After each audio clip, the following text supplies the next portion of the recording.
सीखने वालों का स्वागत है। हम रोज कुछ ना कुछ सीखते हैं। क्या आपके साथ भी ऐसा होता है कि जब आप किसी काम में या पढ़ाई में ध्यान लगाने की कोशिश करते हैं तो कोई ना कोई चीज़ या लोग आपका ध्यान भटका देते हैं। हम कितनी भी बार कंसंट्रेट करने की कोशिश करते हैं लेकिन किसी न किसी वजह से हमारा ध्यान भटक जाता है। अगर आपके साथ भी ऐसा होता है तो इस वीडियो में जानेंगे कि हम अपना ध्यान भटकने से कैसे रोकें और कैसे कंसंट्रेट करें और इसके लिए क्या माइंडसेट होना चाहिए। तो फर्स्ट थिंग है, डोंट जज योरसेल्फ। अगर आपका भी ध्यान बार बार भटकता है और कंसंट्रेट करने में दिक्कत होती है तो टेंशन लेने वाली कोई बात नहीं है। ऐसा हर किसी के साथ होता है। इसकी वजह से खुद को बेवकूफ़ मत समझिए, गिल्ट मत महसूस करिए और खुद को कमज़ोर मत समझिए। ऐसा हर किसी के साथ होता है। लगभग हर इंसान किसी न किसी वजह से डिस्ट्रैक्ट होता है। देखो, दो तरह के लोग होते हैं।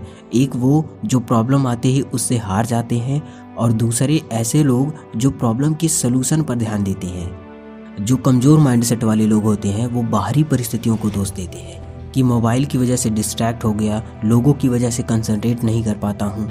ऐसे लोग दूसरों पर इल्ज़ाम लगाते हैं। जबकि जो स्ट्रॉन्ग माइंडसेट वाले लोग होते हैं उन्हें पता होता है कि बाहरी परिस्थितियाँ मुझे तब तक डिस्ट्रैक्ट नहीं कर सकती हैं जब तक मैं खुद न चाहूँ।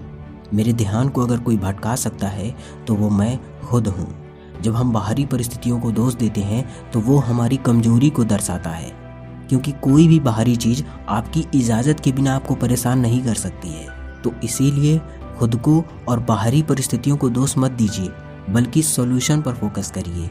Focus on the come out not the obstacle, यानी कि बाधाओं पर नहीं बल्कि बाधाओं से निकलने पर फोकस करिए। नेक्स्ट चीज़ है, डिस्ट्रैक्शन को अवॉइड करिए। जितना हो सके उतना अपने डिस्ट्रैक्शन को कम करते जाइए। जब हमारी लाइफ में कोई डिस्ट्रैक्शन नहीं होता है तो हम अपने आप अपने काम पर फोकस करते हैं। सबसे ज़्यादा ध्यान मोबाइल की वजह से भटकता है।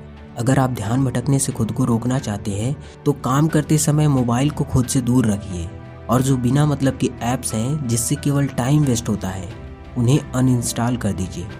लाइफ में वही इंसान सफल होते हैं जो अपने काम पर पूरी तरह से कंसंट्रेट कर पाते हैं, यानी कि जीरो डिस्ट्रैक्शन।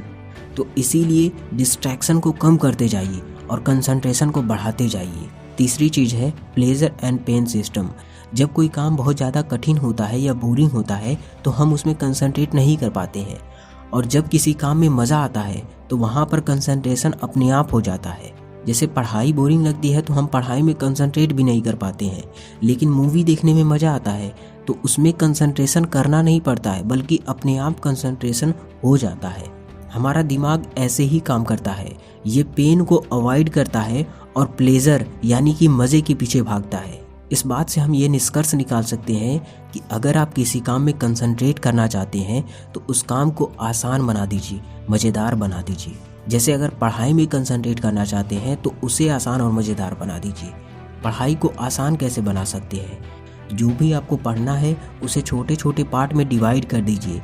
एक ही बार 5 घंटे तक फोकस करने की जगह केवल 5 मिनट तक फोकस करिए। डिसाइड करिए कि मैं अगले 5 मिनट में इस पैराग्राफ को समझने की कोशिश करूँगा। बस अगले 5 मिनट तक अपना सारा ध्यान उस पैराग्राफ पर लगा दीजिए। इस तरह से हम पढ़ाई को या अपने काम को आसान बना सकते हैं। कंसंट्रेशन एक दिन में विकसित नहीं होता है, ये प्रैक्टिस का खेल है। इसमें हम अपने अवेयरनेस को किसी एक जगह पर फोकस करने की कोशिश करते हैं। तो इस वीडियो में हमने ये देखा कि अगर आपको कंसंट्रेट करने में दिक्कत होती है तो खुद को कमज़ोर मत समझिए। ऐसा लगभग हर किसी के साथ होता है। दूसरी चीज़, जितना हो सके उतना डिस्ट्रैक्शन को अवॉइड करिए। डिस्ट्रैक्शन को कम करते जाइए और किसी काम में फोकस करने के लिए उसे छोटे छोटे पार्ट में डिवाइड करके उसे आसान और मज़ेदार बनाइए। लास्ट में मैं फिर से कहना चाहूँगा, focus on the come out not the obstacle, यानी कि बाधाओं पर नहीं बल्कि बाधाओं से बाहर निकलने पर फोकस करिए। आई होप कि आपको इस वीडियो से बहुत कुछ सीखने को मिला होगा। और अगर आपको ये जानना हो कि पढ़ाई को मज़ेदार कैसे बनाएं, उसके लिए वीडियो का लिंक डिस्क्रिप्शन में है। Thank you so much video को अंत तक देखने के लिए।